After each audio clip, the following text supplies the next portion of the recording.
نحمدہ و نصلی علی رسولہ الکریم اما بعد السلام علیکم ورحمۃ اللہ وبرکاتہ۔ خلاصۃ القرآن رکوع برکوع سورہ انفال۔ سورہ انفال رکوع نمبر 1 آیت نمبر 1 سے لے کے 10۔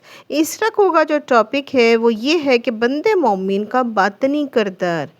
پہلے رکوع میں اللہ نے بندے مومن کا باطنی کردار واضح فرمایا ہے۔ مومن تو وہی ہے کہ جو اللہ کا ذکر کرتا ہے تو ان کے دل کانپ اٹھتے ہیں۔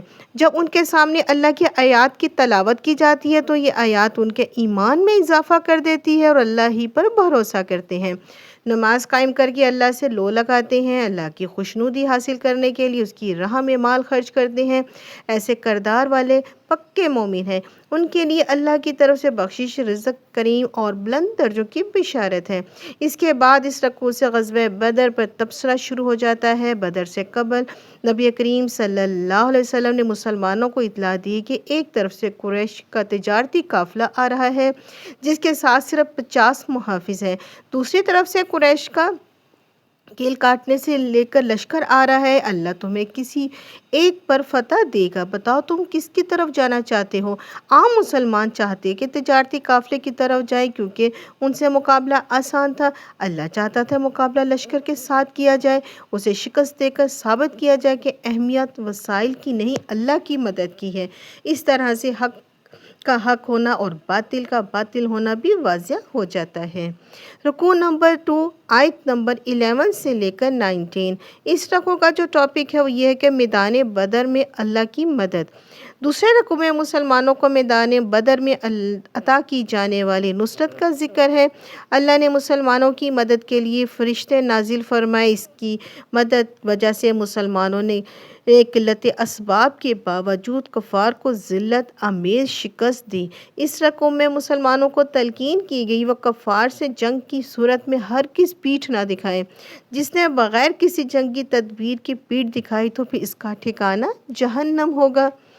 رکوع نمبر 3 آیت نمبر 20 سے لے کر 28۔ اس رکوع کا جو ٹاپک ہے وہ یہ ہے کہ اللہ اور اس کے رسول صلی اللہ علیہ وسلم کی پکار پر لبیک کہو۔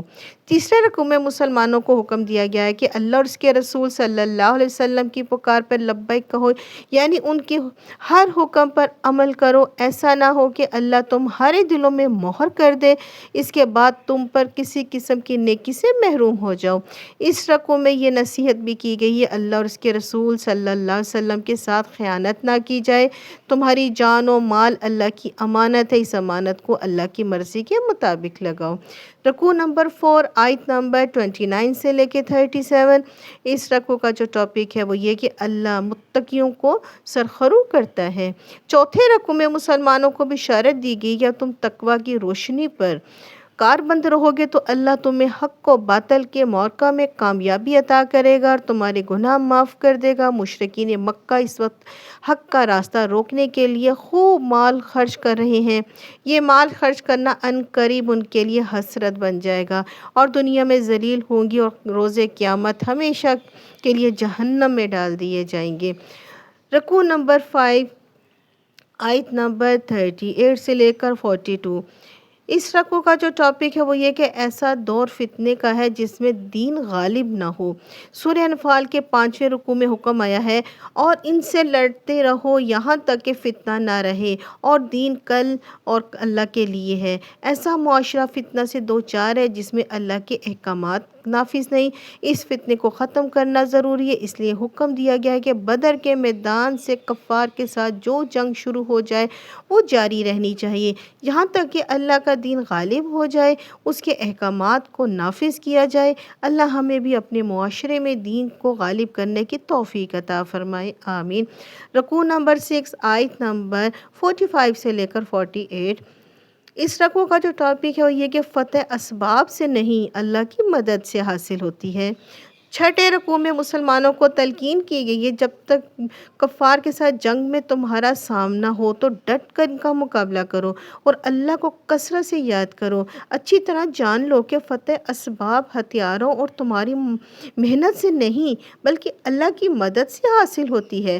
مزید نصیحت کی گئی کہ اللہ اور اس کے رسول صلی اللہ علیہ وسلم کی اطاعت کرو، جو بھی تمہارے ذمہ دار ہیں ان سے مت جھگڑو، نظم کی پابندی کرو، اگر نظم کی پابندی پابندی نہیں کرو گے تم ڈھیلے پڑ جاؤ گے اور تمہارا رعب لوگوں پر ختم ہو جائے گا۔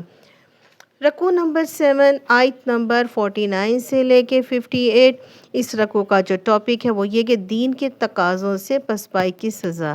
7ویں رکوع میں منافقین کا یہ قول نقل کیا گیا کہ اہل ایمان کو ان کے دین نے دھوکے میں ڈال دیا ہے، یہ کیسے نادان ہے کہ بدر کے میدان میں 3 گنا بڑے لشکر سے ٹکرا گئے۔ جواب دیا گیا کہ اصل اہمیت اللہ پر بھروسے کی ہے۔ اہل ایمان نے اللہ پر بھروسہ کیا، اللہ نے ان کی مدد کی، انہیں شاندار فتح سے نوازا۔